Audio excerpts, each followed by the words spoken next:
Hello, so today I'm going to be showing you how I made this stencil effect glass painting.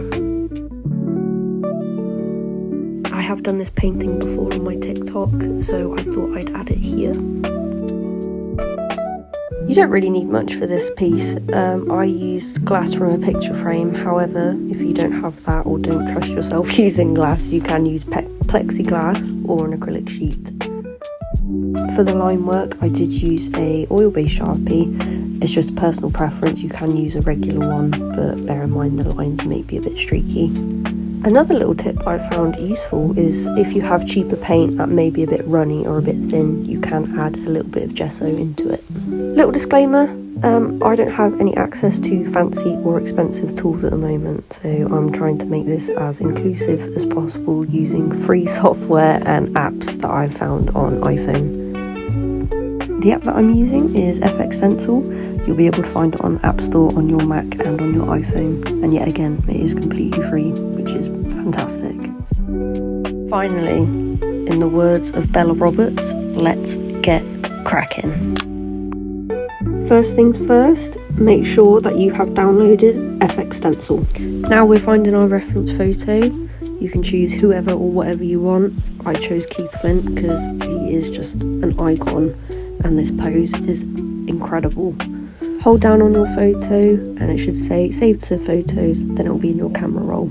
Head back into FX Stencil. You'll see a blue cross in the top right corner. Click that and your image will be there. Adjust the slider at the bottom as to how much of the image you want to see and how much of the shadows you want to be played with. In the bottom right corner, click that and you'll be able to save it to your camera roll. Head on into your photo app and click on the crop tool, and in the top left corner you'll see a symbol to flip the image or mirror it, whatever you want to call it.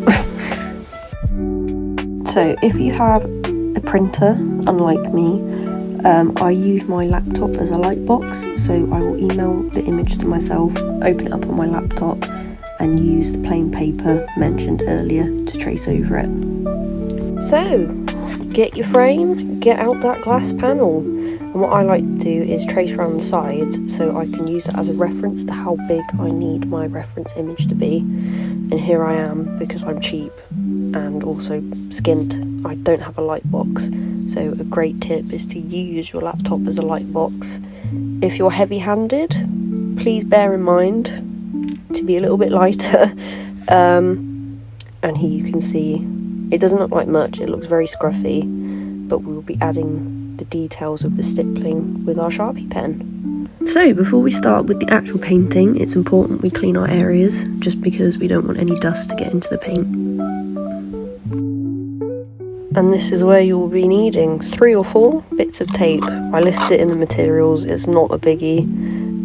Just tape around the edges. This is also important because in the past I have accidentally cut myself on the sides of the glass, and it just keeps the frame from, the glass from moving around whilst we trace the edges. My Sharpie was playing tricks on me this day, so you can see me do like 2 or 3 takes before it starts to work, which a little bit embarrassing, but is what it is. I would suggest having your reference photo on standby because it shows you where you need to just do your little stippling bits. The oil-based Sharpie is brilliant because, as I mentioned earlier, it's very opaque, and if you use a regular Sharpie it can be quite streaky. Here I am showing it off in all of its glory. It's looking better now that we've added some colour.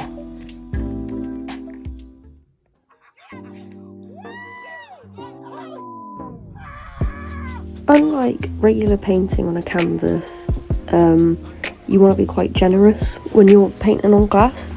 It's best to really build up your layers with thick globs. That's why you can see me using a flat brush, because I can just really pack it in there, because we work in a lot of layers. And you'll be able to see once you have your glass panel in the light, you'll see where it's really sheer, and that's the bits you want to build up. So just be very generous with your paint and just glob it on. Don't be shy, the thicker the better. I forgot to mention it, but don't forget to remove the tape off the sides of your glass. Otherwise you'll realise that towards the end and you'll have blank sides, unless that's something you want to go for, like that border effect's really cool. Don't worry too much about the hair, the detailing in this. If you're using a photo similar to mine, I'm going to be using a sharp tool to scratch away those bits so it is clear, and then with the next colour I'm going to go in and fill it in. Using black paint can be quite deceptive, so I hold it up to the light just to see where my transparent areas are. All you have to do is just add some more paint, just keep building up those layers and then it should be opaque. Just glob it on, put it on nice and thick, don't be shy.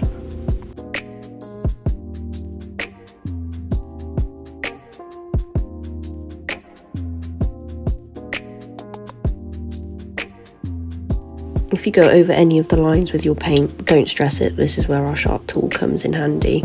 We can use it just to scrape away any excess and it will leave us with a nice clean line. Once you've built up your layers, shine it in the light one more time, and if you can see it's completely opaque, we're ready for the next step.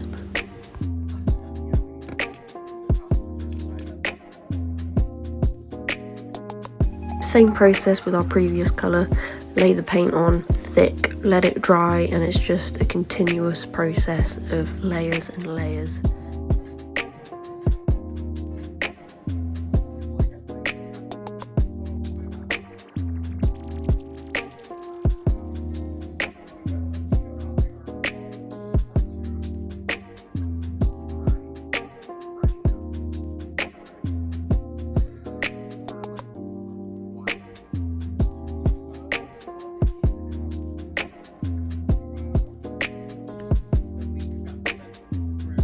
You can see that we still need to add some more coats, but don't worry, we can go back over this later. Grab your sharp tool, and this is where we'll be adding the details of the hair. So I do this by referring back to my original image and using this blade to scratch into the paint. Later on we'll be able to fill this back in with our previous colour.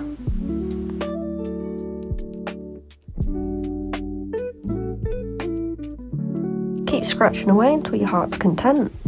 Say if you take away too much by accident, you can just go back in with your black paint, let it dry and start over.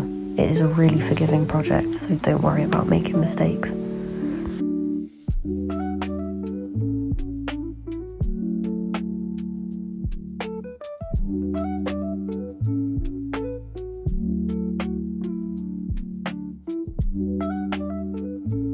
This is how it's looking so far.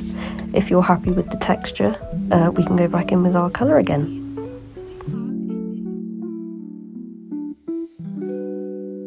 This whole painting is just a process of building up your layers until the colours are lovely and opaque.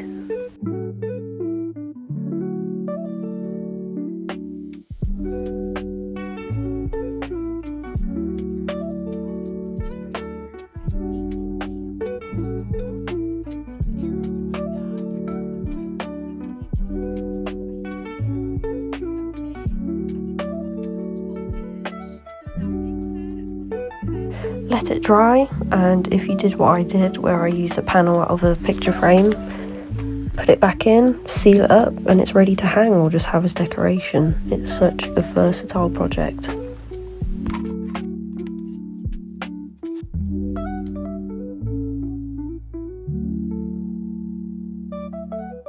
Night has fallen, this will always be my favourite, but I'm glad I got to show you guys how to make this. I'm going to throw up some pictures of other glass paintings I've done. This is just a stencil effect one that I love it. I did a Robocop, a Gara, there was another one I did but I can't remember, but I will throw the pictures up somewhere. Yeah, thank you so much. It's very weird doing this. It's been a dream of mine for such a long time. I got cut off. But yeah, it's very awkward doing this. I remember people saying look into the camera, not at yourself, but it's a bit difficult when I'm passing across the screen of an iPhone. If you guys make it, tag me in TikTok. On TikTok. I don't have Instagram because I don't like that platform. But yeah, thank you. For any of the people that know me in real life and stumble across this and decide to take a mick out of me, at least I'm doing something in my life. Thank you.